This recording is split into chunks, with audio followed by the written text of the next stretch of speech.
G'day, Ben PM here. Welcome to Nightbreed Metal Radio's Top 25 Metal Albums of 2024. These are the 25 albums I listen to the most, but 25 albums that Ben listened to a lot this year doesn't quite have the same ring to it as Top 25. So that's what we're doing. It's my opinion. This is what I like. Here we go.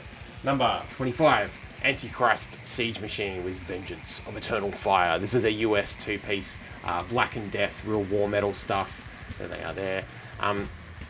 Yeah, it's just really intense and crazy blast beats, all that sort of thing. Real similar to like Sadistic Execution, Bestial Warlust, that kind of energy. Just, let's go. Like, it's great. Number 24, Mork with Civ. Dippet just came out 2023, and now they're already back with their 7th album. This is Thomas Eriksson's solo project from Norway. It's real cold, icy black metal. It does some interesting different things within that, but it's still very much within the boundaries of what you want out of a black metal record. Number 23, Werewolves Die For Us, Aussie supergroup. Werewolves, this is their 5th. They're bringing out an album a year for 10 years, and I'm one of the suckers that's gone, you can have $50 a year so if I get to, listen to this. This is great. It's real funny, tongue-in-cheek kind of stuff, but also angry and intense. Real, buzzy guitars, chainsaw approach. This is cool. Number 22, Iniquitous Monolith with Monstrous Degradation. This is an album out of Perth. It's like it's real low, sludgy, brutal death metal, but also with some like techie, crazy guitar wizardry going on. Yeah, everything just clicks on this. It's such a solid, full sound. Really good stuff. Number 21, Hellbutcher with Hellbutcher. This is, of course, Niflheim's Hellbutcher doing his other thing. This is their first album that came out, 2024. It's got a band. It's just smashing, snare bopping, thrashy, black metal kind of stuff with, Venom raspy vocals over the top. It's a winner. My number 20 is Witch Vomit with Funeral Sanctum. This is a band from Portland, Oregon. Their 3rd full length. It's real low, old school death metal sound with like black and darker elements going on as well. They mix up some other styles in here too, but it's still very much that low kind of, guttural, breathy stuff. Number 19, Vulture. This is a German speed thrash band who take everything from the artwork to the guitar tone, all their cues from 80s thrash metal. Heaps of fun, just like catchy, chanty, drunken, sing along with the chorus kind of stuff, real verse chorus stuff, and it's just as, winner, catchy, fun tracks all the way through. Number 18, Butcher on Foul of Tyrant Wing. This is a Belgian band that plays like a traditional speed thrash, all kinds of black style stuff all mixed together. It's an unusual mix of styles, but it all kind of comes together well. I really like Hellshrieker's vocals too. They're real raw and raspy and like yelled out kind of call and response stuff. Side B has some really long bizarro tracks that kind of go into real grim black and some death metal stuff. Yeah, I don't know why, but for some reason this one, I just kept putting on again and again since October. It's really good. Number 17, Aardvark with Tough Love. This is an Aussie band from Melbourne that play very traditional heavy metal, and it's all super, super, super catchy.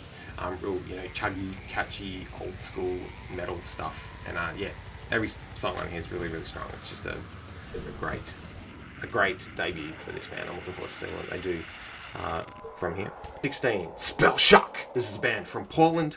They have a lot of energy, you know what I mean?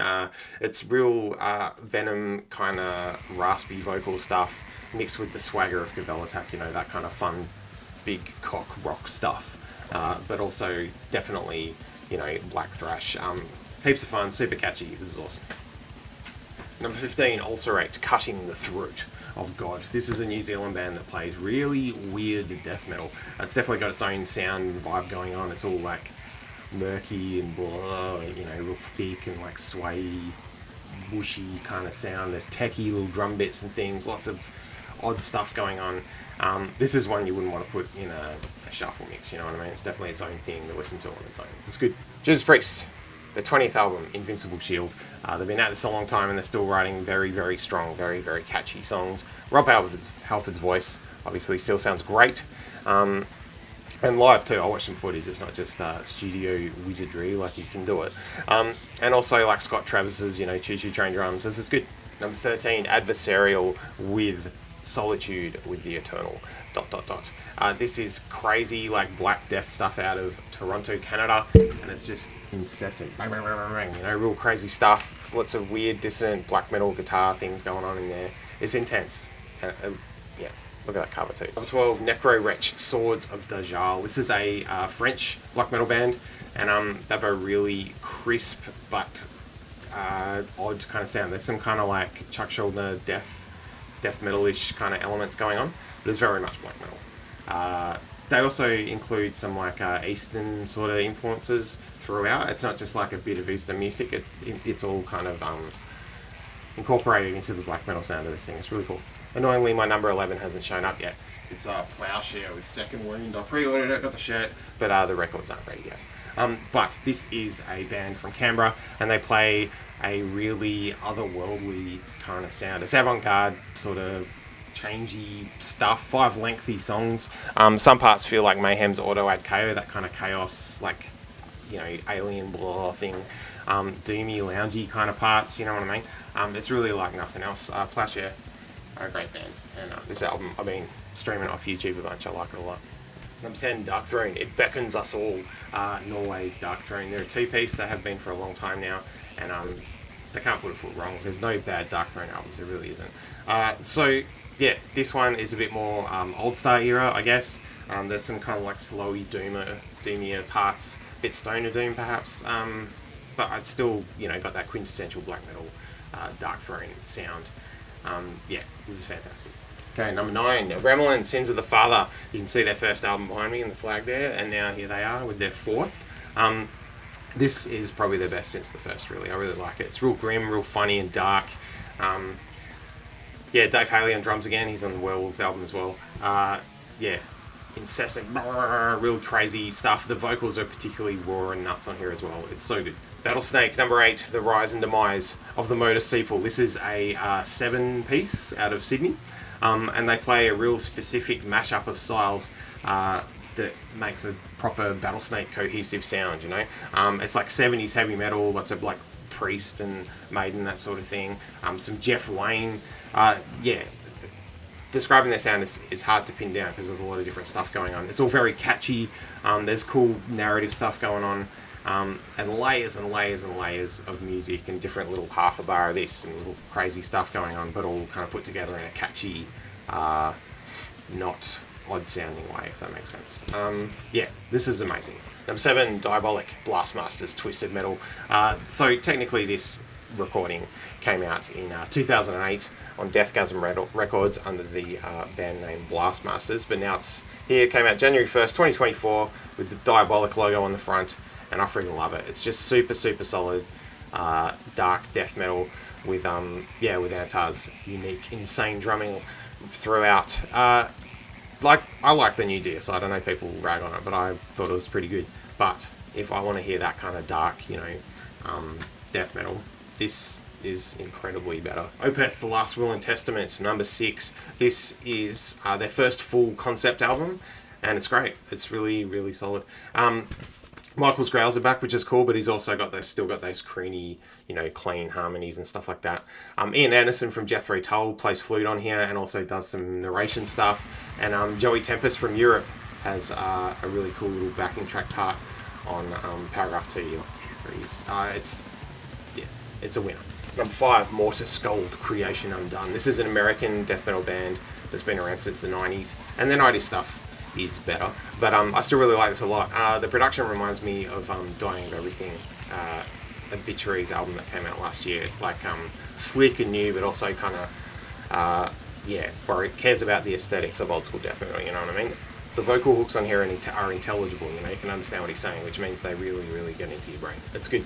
Number 4, Fall by Borknagar. This is epic, huge black metal, big Scandinavian sound in a similar vein to their last 2 albums. You know, Celtic sounding melodies, and there's some crunchy blasts and things like that as well, and it all comes together to just make a real massive cinematic kind of sound. Number 3, Holder versus an Oath. This is a black metal 1-piece band out of Washington, USA, and it's such a huge, cool sound. kind of early Dimmu, Satyricon sort of stuff, but also very much for their own flavour, you know. It's the kind of thing where it's hard on paper to just describe why I like it so much, because the description sounds like many other bands, but there's just something specific about this flavour that's really cool. I like the way they do it. Number 2, Blood Incantation, Absolute Elsewhere. This is a band from Denver, Colorado that plays crazy intense death metal, but on here they mix all that up with some ambient synth stuff and some 70s kind of guitar prog, Pink Floyd-y sort of stuff.